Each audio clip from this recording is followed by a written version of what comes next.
The air was thick with tension as the sunlight poured down, casting sharp shadows across the grassy field. On either side of the battered wooden sign that read, Land Achan foreclose you lot let under 77, stood two figures, one man, one woman, frozen in a moment that seemed to stretch into eternity.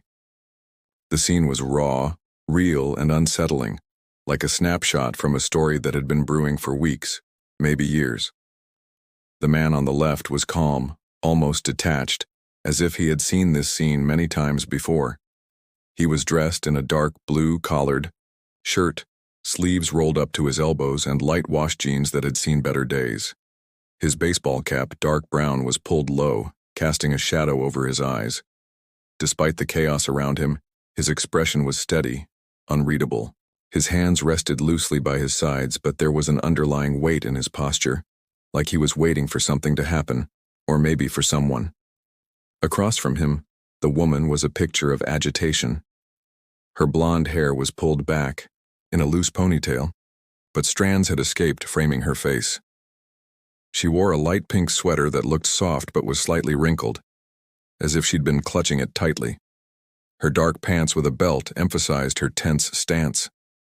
Her hands were on her head, fingers digging into her scalp as if she was trying to hold herself together, or perhaps to block out what she saw. Her face was flushed, eyes wide, and her breathing was uneven, like she was fighting back a storm of emotions. Between them, the sign loomed large, its peeling paint, jagged edges, and faded letters telling a story of loss, desperation, and broken promises. It was the focal point, but also the trigger. That sign wasn't just a marker of property, it was a symbol of everything that had gone wrong. The scene was surrounded by a makeshift boundary. Bright yellow caution tape fluttered in the breeze, fluttering like a warning flag. An orange traffic cone sat askew on the dirt, marking the edge of the zone. Bales of hay scattered nearby, some partially hidden behind the tall grass, adding to the feeling of a makeshift battlefield. The environment was silent except for the distant hum of insects and the occasional rustle of grass when the wind shifted. The sky was clear, blue, stretching endlessly above, but even the brightness couldn't dispel the heaviness in the air. Every detail, the grassy field, the metal fence in the background, the faint outline of distant trees, felt like part of a larger story, one that was about to unfold in ways nobody expected. Then, from the corner of the scene, a signpost caught the eye. Overlaid on the scene, almost like an ominous whisper, was the words, "I own your land now, Caro," in bold, jagged letters. They seemed to stand apart from the scene, an unshakable declaration that shifted the entire tone from uncertain to threatening. The man on the left finally broke the silence, his voice calm, but edged with an underlying seriousness. "They're serious about this," he said slowly, eyes fixed on the sign. "They're not just trying to sell the land, they want it gone. Completely. No turning back now." The woman's hand still pressed against her head, her voice trembling as she responded, "But why? Why now? After all these years, why do they suddenly want to force us out? I thought we had time, I thought." He interrupted gently but firmly. "You know as well as I do, this isn't just about money. It's about control, about them taking everything away, piece by piece. And if we don't do something, if we don't fight back, they'll have what they want and we'll be left with nothing." She looked at him, her eyes shimmering with a mixture of fear and anger. "And what do we do?" she demanded. "We can't just stand here and watch them take our home. We have to do something, anything. We can't let this happen." He studied her for a moment, then nodded slowly. "There's a way, but it's dangerous. We need to get inside that office, find out what they're hiding. If we can get proof, something concrete, maybe we can stop this." Her face hardened, resolve replacing her fear. "Then let's go. Before they come back, before they change their minds." As they moved toward the dirt path leading past the hay bales, the tension in the air grew thicker. Shadows lengthened, and a faint hum seemed to emanate from the ground itself, an undercurrent of something unseen and powerful lurking beneath the surface. They didn't know what was waiting for them, or what secrets the land still held. But one thing was clear. This was only the beginning. Whatever they uncovered inside that office, whatever truth was waiting to be revealed, would change everything. And the stakes had just gotten higher than either of them could have imagined. They moved quickly, their footsteps crunching softly against the dry grass as they approached the small, dilapidated office at the edge of the property. The building was old, with peeling white paint and a sagging roof that seemed to sag even more under the weight of neglect. A rusted sign hung crooked above the door, barely readable. Once it might have said office or management, but now it was more a suggestion of what it once was than a clear label. The woman reached out and gently pushed the door open, which groaned loudly on rusty hinges, echoing through the quiet field. Inside, the air was thick with dust and the scent of old paper and neglect. Files were scattered across the worn-out desk, some spilling onto the floor, and a flickering fluorescent light barely cast enough illumination to see by. Somewhere in the corner, an ancient fan hummed weakly, struggling against the stale silence. The man stepped inside cautiously, eyes scanning the room. "We need to find something," he whispered, voice low but urgent. "Any kind of document, email or record that shows what they've been hiding. If we can prove they're lying or cheating, we might have a shot at stopping this." The woman nodded, her fingers trembling as she sifted through a pile of dusty papers. Her mind raced. She remembered hearing rumors, whispers in town about their land being targeted for development, or perhaps for some hidden purpose, but nothing concrete. Until now. Suddenly, she paused, her eyes catching a small, leather-bound ledger tucked away beneath a pile of discarded files. She pulled it out carefully, blowing off layers of dust. The pages inside were yellowed with age, but some entries had been recently added. Dates, signatures, numbers. Her heart hammered as she flipped through, recognizing names she had seen on the notices that had started this whole nightmare. "Look at this," she said softly, holding up the ledger. "They've been falsifying records. They've been claiming the land is worth less, delaying any legal action. But these entries, these are recent. They're trying to hide something." The man stepped closer, studying the pages. His brow furrowed. "So they're lying about the land's value. That's not just a technicality, that's fraud.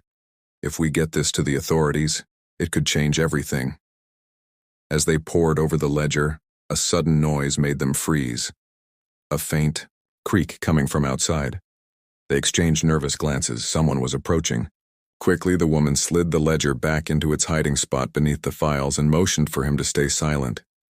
They crouched low behind the desk, listening intently. The footsteps drew nearer, slow, deliberate, and then the door handle turned. For a moment they froze, hearts pounding. The door pushed open just slightly and a shadow appeared in the doorway, blocking out the sunlight streaming in from outside. A figure stepped inside. A man wearing a dark suit, sunglasses, and a stern expression. His presence was commanding, intimidating. Without a word, he looked around the room, his gaze lingering on the dust-covered files and the cluttered desk. Then he spoke, voice cold and calculated. "You shouldn't be here," he said.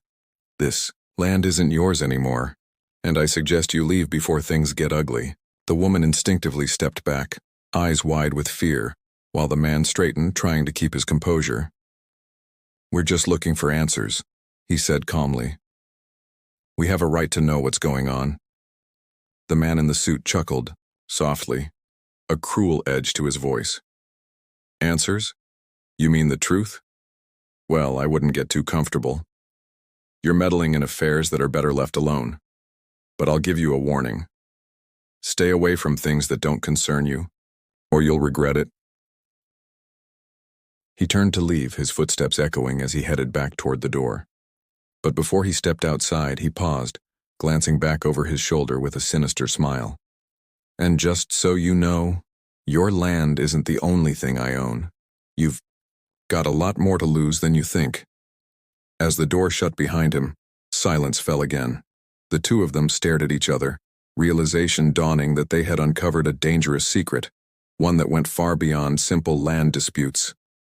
They now knew that powerful interests were involved, willing to manipulate and lie to get what they wanted.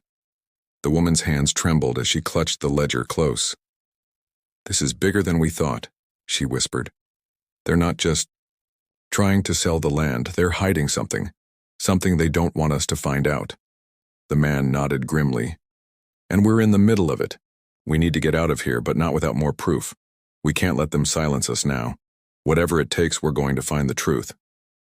As they slipped out through the back door, the sun was still shining brightly, but now it felt cold and distant. The shadows of the land stretched longer, hiding the depths of the conspiracy that was unfolding beneath the surface. Their fight was just beginning, and the stakes had never been higher. They didn't know what dangers lay ahead, but one thing was certain. They had stumbled onto something far darker than they had ever imagined, and there was no turning back now. They moved swiftly through the overgrown fields, the weight of what they'd uncovered pressing heavily on their minds. Every step was hurried but cautious, knowing that the shadowy figure who had just left the office might still be watching, waiting for them to slip up. The bright sunlight beat down relentlessly, but neither of them paid much attention to the heat. Their thoughts were consumed with the implications of the ledger and the ominous warning they'd just received. As they reached the edge of the property, the woman paused briefly, casting a nervous glance back toward the office. "We need to get somewhere safe," she whispered, voice trembling with a mixture of fear and determination. "Somewhere we can think and plan our next move. They're dangerous, more than we thought." The man nodded, his jaw clenched tight. "Agreed, but we can't just hide, not now. If we do, they'll win. We need to find proof, something concrete that links them to whatever they're hiding. If we can expose this, we might be able to stop them before they've gone too far." Their journey took them through a narrow, winding dirt trail that cut across the field, leading toward a small town miles away. The town was a modest collection of weathered buildings, a few shops, and a single police station, a place they hoped could serve as their refuge, or at least a starting point for uncovering the truth. As they moved, the landscape around them seemed to darken, as if the land itself was trying to warn them to turn back. But their resolve was unshaken. They reached the outskirts of town, just as the sun dipped lower, casting a warm, orange hue over everything. The streets were quiet, with only a few cars passing by and the distant barking of a dog. They slipped into a small cafe, its windows fogged from the cold breeze outside, and the aroma of coffee lingering in the air. Inside, they found a secluded corner to sit and regroup. The woman took a deep breath, trying to steady her nerves. "We can't go to the authorities without more proof," she said quietly. "If they're involved in something illegal, we need something solid, something that can't be dismissed or silenced." The man pulled out his phone, scrolling through messages and photos he'd taken earlier. "I have some pictures of the ledger," he said, showing her the screen. "And I've been trying to track down anyone who might have seen or heard something about this land. Maybe someone who's been pushed out or threatened." Suddenly his phone buzzed with a new message. When he looked at the screen, his face grew tense. It was a short, ominous note. "Stop digging or else." No signature, just a blank message that sent a shiver down their spines. "Looks like we're not the only ones watching," he muttered grimly. "They want us to back off, but that only makes me more determined. Whatever they're hiding, it's bigger than just land disputes. We're on to something that could threaten them, and maybe even put us in real danger." The woman clenched her fists, her knuckles white. "Then we have no choice. We have to find more evidence, something undeniable.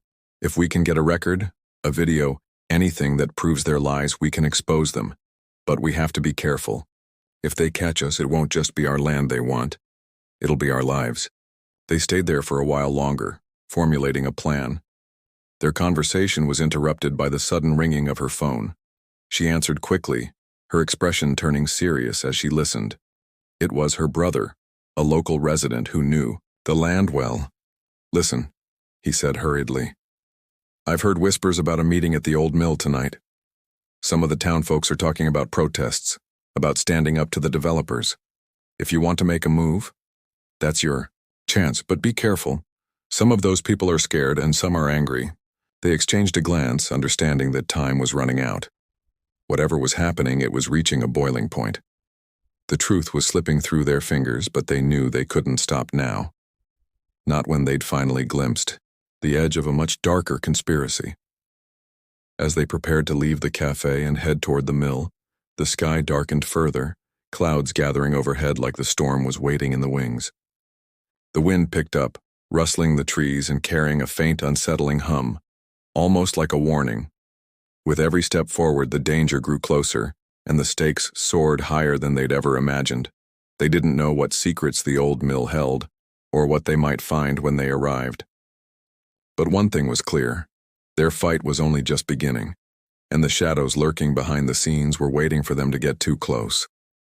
Whatever they uncovered next could change everything, or destroy everything they had left. And they weren't about to turn back now. The old mill loomed ahead like a silent sentry, its battered wooden walls creaking softly in the wind. Shadows stretched across the broken windows, and the faint glow of the moon cast an eerie pallor over the entire structure. Every step they took toward it felt heavier, as if the very ground beneath their feet was warning them to turn back. But neither of them hesitated. The truth was waiting inside, and they had come too far to retreat now. As they approached the creaking door, they slowed, exchanging tense glances. The air was thick with anticipation, and something else. Fear, perhaps, or the thrill of discovering what secrets lay hidden within those decaying walls. The woman reached out and pushed gently on the door, which swung open with a reluctant groan, revealing a dark, musty interior that smelled of dampness and long-forgotten memories. Inside, the beam of her flashlight danced across broken machinery, scattered debris and peeling paint. The place was a skeleton of what once must have been a bustling hub of activity. The silence was oppressive, broken only by the distant drip of water and the scurrying of unseen creatures. They moved cautiously, each step echoing in the hollow space as they searched for any sign of what might be concealed within. Suddenly, a faint noise echoed from the far corner, a soft rustling, like fabric brushing against rough wood. Both froze, hearts pounding. The woman held her breath, listening intently. It was then that she saw it. A faint glimmer, a shadow moving just beyond the edge of her vision. Her eyes widened as she squinted into the darkness. "Someone's here," she whispered, voice trembling.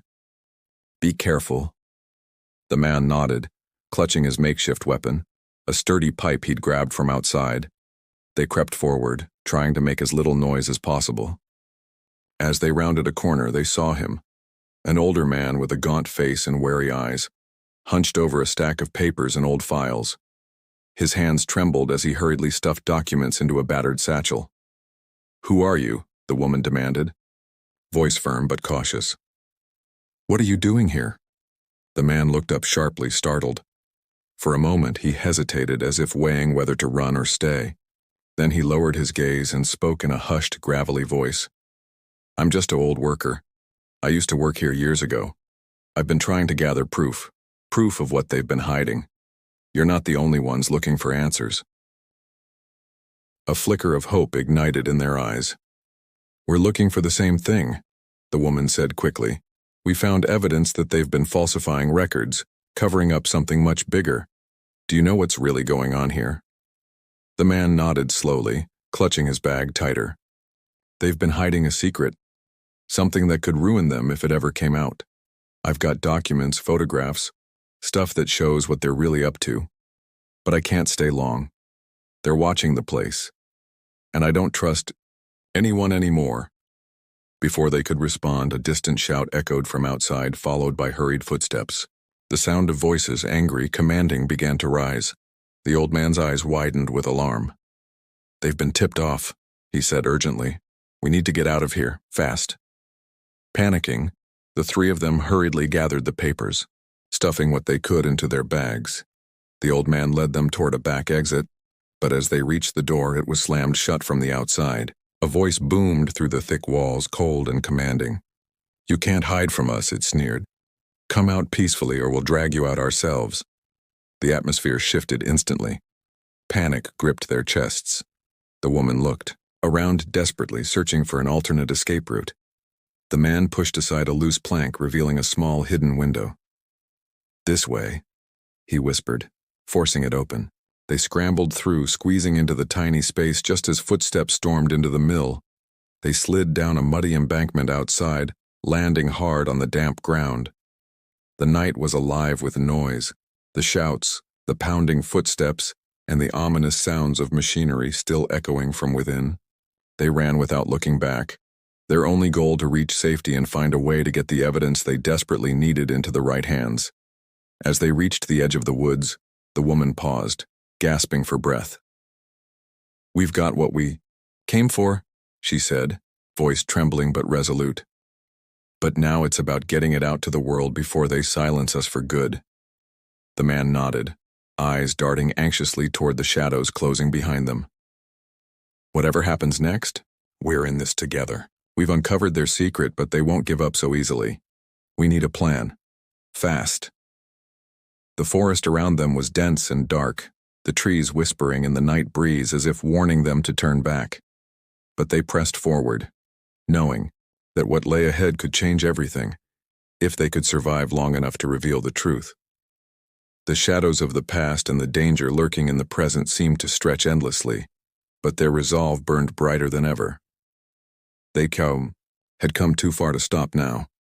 Whatever secrets the old mill guarded, they were determined to uncover them no matter the cost.